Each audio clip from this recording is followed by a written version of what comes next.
नाही. त्यामुळे जोपर्यंत गुडघे आणि डोकं एकत्र काम करत आहे, माहित आहे ना गुडघ्या आणि डोक्याचा काय संबंध आहे ते, तोपर्यंत उभं राहिलं पाहिजे. शक्य असेल तर बोललं पाहिजे. आता मी बोलण्यावरून गंमत सांगतो तुम्हाला. आपण फ्रीलान्स जाऊ. ऑडियन्स खूप मोठा आहे, त्यामुळे इथं संवाद कठीण आहे, पण एकतर्फी शक्य आहे. आणि तुम्ही मनातल्या मनात प्रश्न विचारा, माझ्याकडे पोचतील. शक्य झालं तर उत्तर देऊ. कॅन यू बिलीव्ह टेलिपॅथी अशी असते? माझा एक वकिलीतला टेलिपॅथीचा अनुभव सांगतो. अहिल्यानगर कोर्टातनं न्याय झालेला होता, म्हणजे जे दिलं ते न्याय असतं. आणि त्या सन्माननीय न्यायाधीशाने असं लिहिलं होतं की नवरा ज्यावेळेस मुलाला घ्यायला येईल त्यावेळेस मुलाचा एक पाय व्हरांड्याच्या बाहेर पाहिजे, तरी एक हात हातात घेतला पाहिजे आणि त्याने मुलाला घेऊन जावं. जाताना वेळ लिहून ठेवावी आणि परतीची वेळ लिहून ठेवावी. मला ते जजमेंट वाचून असं दुःख झालं, थोडं वाईट पण वाटलं. मी त्याचं मनातल्या मनात वर्णन असं केलं, थोडं लिहिलं सुद्धा इनडायरेक्टली अपिलात, की द जज has dealt with the child like a non living entity and dissected it's life in the terms of dissection of time. असा राग आलेला वकील मी युक्तिवादासाठी जायची तयारी केली आणि रागाने काही युक्तिवाद होत नाही. मग मी मेडिटेट केलं. आता हे ऐका बरं का, मी फार सिरियसली बोलतोय, कॅज्युअली नाही. मेडिटेशन म्हणजे काय? रामनाम करायचे का विष्णू सहस्त्रनाम करायचे? नो. तुम्ही लॉ स्टुडंट आहात. आपण एक शब्द नेहमी ऐकलाय, आठवतो का? Pre meditated crime. आठवतो सगळ्यांना? काय असतो क्राईमचं मेडिटेशन म्हणजे? आता मॉडर्न टाइम मध्ये भाषा आली आहे, त्याला रेकी केली म्हणतात. ऐकलं का शब्द? नाही. ज्या घरावर डाका टाकायचा आहे त्याच्यावर 8 दिवस देखरेख केली.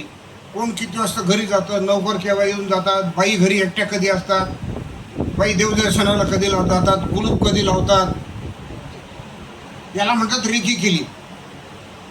Recce prior to commission of crime is second और थर्ड स्टेप ऑफ मेडिटेशन. त्याच्या आधी नियोजन, 100 घरं बघायची, मग कुठलं निवडायचं, कुठं माल सापडेल, कुठं घरात कुत्रा नाही आहे, कुठल्या घरात अलार्म नाही आहे, कुठं ते कॅमेरा लावलेला नाही आहे, सगळं अभ्यास करायचा. एक घर निवडायचं. First stage of meditation. Second stage of meditation reiki. Third stage of meditation survey.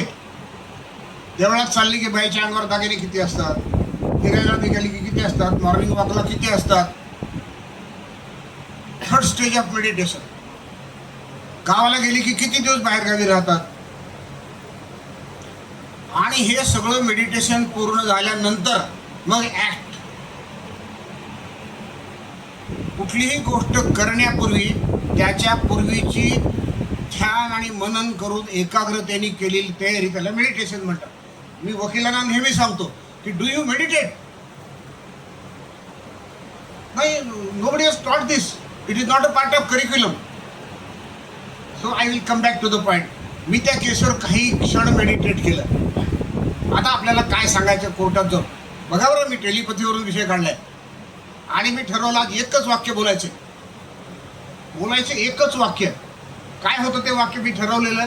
My lord, I am standing in the court of King Solomon, interested in the life of the child, not half of the child. आहे story ऐकली आहे सगळ्यांनी की 2 बायका भांडायला लागल्या, माझंच बाळ आहे. काही इतकं प्रचंड तर्क वितर्क झाला की मुश्किल आहे. ती स्टोरी आहे ना जुन्याची. बैलावरून भांडण झालं, मग राजाने सांगितलं नोकरांना, बैलाला धरून ठेव आणि या दोघांसाठी तुम्ही चालले जा म्हणे दोघे. आणि बैल सोडला, तू ज्याच्या मागे गेला तो त्याचा मालक आहे. तसं या बाळाचं काय करायचं? मग त्यातली जी कजाक बाई होती ती म्हणली मला अर्ध द्या म्हणे. राजा म्हणला तुला काही देत नाही, ह्या बाईला देऊन टाकलं. ती ही कथा आहे. असं मी ठरवलं की आता हे म्हणायचं की I am interested in the life of the child, not half of it. आता पुढचा शॉक सांगतो तुम्हाला. शॉक आहे हा. As if by telepathy my argument reach the lordship. आणि जाऊन उभा राहिल्यावर कोर्ट म्हणतो, mister Deshmukh, I am going to ask you. Mister Joshi please sit down. आणि त्यांना विचारलं की ह्यातल्या जजमेंटमधली एक तळीवर तुम्ही सस्टेन होते का दाखवा मला. Otherwise I set asset order to read set. Do you believe असं होऊ शकतं? It is not impossible. आपल्या लायब्ररीत एक पुस्तक आहे का चेक करा, नसेल तर लायब्ररीयन असतील त्यांना लिहून घ्यायला सांगा. गेरी स्पेन्स नावाचा अमेरिकन लॉयर आहे. त्याचं 25 वर्षापूर्वीचं पुस्तक आहे आर्ग्युमेंटवर. त्याची 2-3 पुस्तकं आहेत. आणि हे जे मी पुस्तकाचं रेफरन्स देतोय त्या पुस्तकाचं नाव सुंदर आहे, argument in the court, in the house, anywhere. आणि he says argument is the same, go and argue with the same thing. मग नवऱ्याला असं सांगायचं बायकोला की माझ्या 4 मित्राला जेवायला बोलवायचंय, तर मग तुला कष्ट पडतील, आपण त्यांना हॉटेलमध्ये घेऊन जाऊ. In fact he is arguing. बायको म्हणते कशाला खर्चात पडता, मी करते रे 4 फळायचं असलं. He has argued the case very वेल.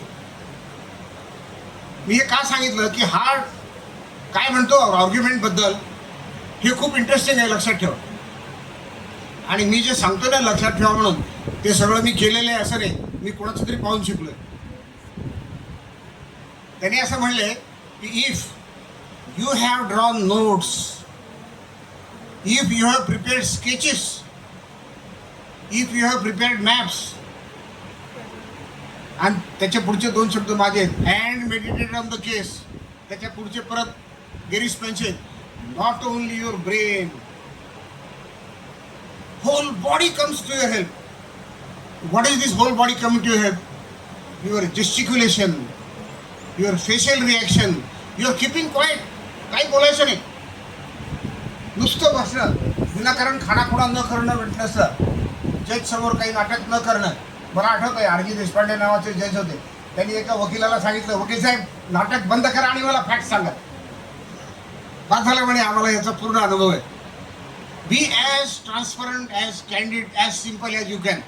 ते लहानपणी कथा होते ना, उत्तर चूक, उत्तम अक्षराचे मार्क 5, स्वच्छ पेपर लिहिण्याचे मार्क 5.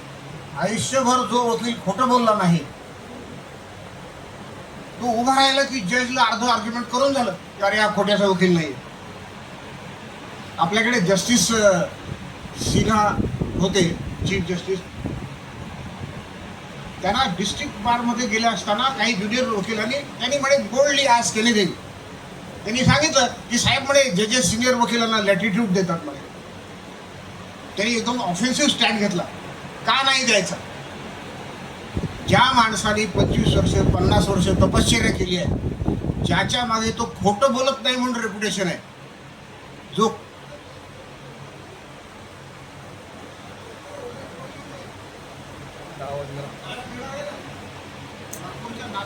वकिलांचा केस आहे, नो मोर 25 वर्ष झाले त्यांना जाऊन सुद्धा.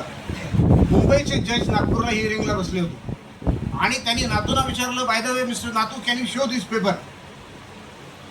तर नागपूर जजनी त्यांच्या कानात सांगितलं की आमच्याकडे नातूरीचं स्टेटमेंट केलं तर आपण तो सोडा प्रतिवेदीचा वकील पण बोलत नाही. हा वकील कागद पाहिल्याशिवाय तोंडच उघडत नाही. And he will not advance any submission which will be untrue. Justice Chavan साहेबांनी वाशिमच्या फर्स्ट पोस्टिंगचा किस्सा सांगितला. ते म्हणाले मॅटर आर्ग्यू झालं आणि सगळे वकील निघून गेले, एक वकील तरी बसून राहिला. ते म्हणाले का तुमचं काय काम राहिलं आहे. असंही म्हणाले साहेब माझ्या पक्षकारांची माझ्यावर जबाबदारी आहे म्हणून मी आर्ग्युमेंटमध्ये काही गोष्टी सांगू शकलो नाही. एवढी 2 जजमेंट्स आहेत, आपण बघून घ्या. माझ्या बाजून नाही आहे पण माझ्यावर लपवल्याचा दोष येईल. त्या वकील साहेबाच्या विरुद्ध ते जजमेंट्स होते. ह्या वकिलाने जे नाव कमावलेलं आहे ते कुठला रबर लावून किंवा कुठलं खोड रबर लावून पुसता येईल बरं. मग हा वकील उद्या येऊन उभा राहिला असं घडलंय बरं का. आपण काढून बघा सगळे वकील मंडळी.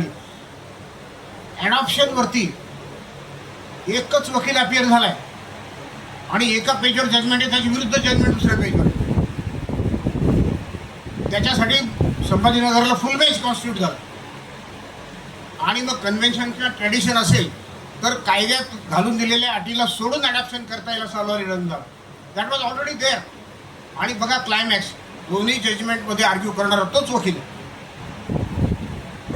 Can it be said that the lawyer had earn reputation. Senior ॲडव्होकेटबद्दल अशी एक प्रॅक्टिस आहे, त्याचं नाव आहे कॉन्सेल्स स्टेटमेंट. मी रिपीट करतो, सगळ्यांना ऐकायला मिळालेलं असं नाही. कॉन्सेल्स स्टेटमेंट म्हणजे तो काय म्हणतो, मी माधवराव परांजपेचं ऐकलेलं आहे. त्यांनी सांगितलं, माय Lord, In the rent matter, I have checked rent law report, I have checked ILR, Indian law reporter, I have checked AIR, I have checked SCR. अशी त्यांनी 8 लॉ रिपोर्टची नावं सांगितली आणि सांगितलं की after reading all the law as laid down and it exists, my statement on law is that open land attached to rented building is comprised in the definition of building. ज्यावेळेस एक senior वकील त्याच्या 50-60 वर्ष वयानंतर कायद्याच्या परिस्थितीबद्दल statement करतो, that is called statement by council regarding law. हे मिळवण्यासाठी किती परिश्रम लागतात. म्हणून ज्येष्ठता ही नुसती वयाने वाढत नाही. माझा एक ज्युनियर काही सिनियर वकिलांबद्दल असं नाराजीने कॉमेंट करायचा. किती कॉमेंट होती ही एवढीशी. काय म्हणायचा, नुसते वाढले वयाने. मग पुढची कॉमेंट फार छान होती. कसे आहेत म्हणे, कमल दलाप्रमाणे निर्मळ आहेत. म्हणजे काय, पाहिलं का कमळाचं पान कधी त्याला पाणी चिकटत नाही, ते पाण्यात असतं. पाऊस पडला तरी काही सेकंदात खाली टाकून मोकळं होतं. असं कसं चालेल. पाण्यात टाकलेल्या कपड्यासारखं ओलं झालं पाहिजे कायद्यात आणि आयुष्यात, तर वकिली. ठीक आहे, थोडं विषय तर झाला. मला दुसरं काही सांगायचं आहे. आपल्या ज्या ज्युडिशियल मॅजिस्ट्रेट झालेल्या प्राध्यापक विदुषी आहेत त्यांच्यावरून आठवलं म्हणून सांगतो. मी कलकत्ता ज्युडिशियल अकॅडमीला गेलो होतो लेक्चरसाठी. सगळ्या ज्युनियर लोकांनी गंभीरपणे विचार करावा अशी बाब आहे. 22 लोकांची बॅच होती. म्हणजे लहान महाराष्ट्राच्या हिशोबाने 22 इज नथिंग. आपल्याकडे 60-60, 100-100 असतात. आणि मी जे काही त्यांच्याशी इंटरॅक्शन केली, 22 पैकी 20 जण आउटस्टँडिंग होते. त्यातली एक मुलगी MA English, PhD in language, नंतर लॉ करून बिचारी JMFC. मला राहवलं नाही. मी तिला विचारलं, एवढं शिकून जज कशाला झाली. म्हणजे माझ्या डोक्यात असं की बाबा आणखीन बाहेरचं करिअर काय. Teaching is not a small job. Being a scholar outside is not a small job. म्हटलं जज कशाला झाली असं तिला विचारलं. तर ती म्हणाली की माझ्या फॅमिलीत एक हायकोर्ट जज होऊन गेले, त्यामुळं जज ह्या नावाच्या मागे जे एक वलय असतं, that attracted me to this profession. आणि म्हणून मी जज झालो. जज होणं वाईट आहे वगैरे म्हणून नाही म्हणत आहे मी. एक गोष्ट नक्की खरी आहे की जजेसची संख्या वाढली, लोकसंख्या वाढली. आणि जसं ते असतं ना, आपण टरबूज आणलं बाजारात, भोपळा आणला, एका बाजूला खराब असतो, कधी सगळा चांगला असतो. तसे खराब फळं आपल्या हाती लागतात. तसं काही चांगलं वाईट वकिली ज्युडिशरीमध्ये आहे. त्याला असं म्हणायची पद्धत आहे की no profession is free from black sheeps. वाईट माणसं सगळे व्यवसायात आहेत, पण जी चांगली माणसं आहेत त्यांच्याबद्दल प्रचंड आदर आहे.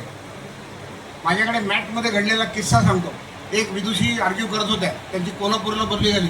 म्हणजे जायचं नाही म्हणे मला तिथे. म्हणलं काय अडचण आहे सांगा मला, समजा काही असेल तर मी फेवरेबली विचार करतो. ती म्हणजे माझ्या जीवाला धोका आहे. म्हणलं तुम्ही फक्त मास्टर आहात ना, म्हणजे प्रोफेसर, दुसरं काही करत नाही ना. म्हटलं बिनधास्त जा, तुम्हाला मारायला कोणी येत नाही, पैसे घेऊन सुद्धा मारत नाही म्हणलं तुम्हाला कोणी. म्हणजे असं बघायला लागलं माझ्याकडे. मी म्हणलं जज आणि मास्टर यांना कोणी मारत नाही. एक कॉमा लावतो मी त्याला, इन्क्लुडिंग अ रॉंग पर्सन. कशामुळे लोकांचा व्यवस्थेवर आणि प्रारब्धावर विश्वास आहे. माझं काहीतरी पूर्वाश्रमीचं चुकलेलं असलं पाहिजे, त्यामुळे माझ्या विरुद्ध निर्णय गेलेला आहे. इथपर्यंत सत्सद विवेक बुद्धी बाळगणारे पक्षकार समोर असतात. एक्स्ट्रीम पण असतं. माझा एक पक्षकार होता, हरलो आणि केस आला, मला म्हणाला मारवाडीने पैसे खाय, म्हणजे तो जज मारवाडी. मी म्हटलं नहीं, तो आप कैसे बोल रहे हो. म्हटलं पहिली बात वो मारवाड़ी है, दूसरी बात वो ईमानदार है, मुझे पता है, 2nd-3rd जनरेशन लॉयर है, कोई पैसे की जरूरत नाही.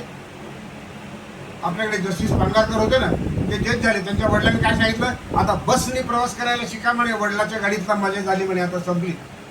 आमच्याकडे असे जजेस होऊन गेले की जज होईपर्यंत कारमध्ये फिरायचे, जज झाल्यावर एसटीने प्रवास करायला लागले. मी पण वकिलीत असेपर्यंत माझ्या 29 वर्षाच्या वकिलीपैकी मी जवळजवळ 22 वर्ष कार वापरली. पण मी नागपूरला पोस्टिंग गेल्यावर माझी एवढी अल्टरनेट व्हिजिट बसली असायची. काय बिघडलं, मी जज झालं त्यावेळेस किती पगार होता, तेवढ्या पगारात तेवढं बसत होतं अँड आय वॉज हॅपी. अरे किती छान बघायला मिळते. तुम्ही पाहिलं का कधी? मी मध्ये फोंडा घाटातून बसने प्रवास केला गोव्याला असताना. पौर्णिमेची रात्र होती, अख्खा सह्याद्री दिसत होता. कोण आपल्या कारमध्ये बसून सह्याद्री बघू शकते पौर्णिमेच्या रात्री? ना be a part of masses and then you have a joy of life. Pu La देशपांडेंच्या किंवा बापू काळेंच्या कथांमध्ये म्हैस कथा आहे. अहो किती सामान्य गोष्टीवरून किती विनोद शिकायला मिळाला. तुम्हाला तो मिळेल का VIP ट्रीटमेंटमध्ये? नेवर. म्हणून बी अ कॉमन मॅन. आणि कॉमन मॅनचा जेव्हा माणूस जज होतो आणि तो चांगला प्रामाणिकपणे आपलं काम करतो, चुका करा, just don't worry about it. To err is human. आणि अजूनही काही एअर इज ह्युमन वरून सांगतो, असं जजमेंट आहे सुप्रीम कोर्टाचं की अपिलाची गरज काय. अनेक केसेसमध्ये अपील नाही आहे आणि काही केसेसमध्ये अपिलाची प्रोव्हिजन आहे. सुप्रीम कोर्टने काय शब्द वापरला आहे? Creation of right of appeal under any statute is recognition of possibility of human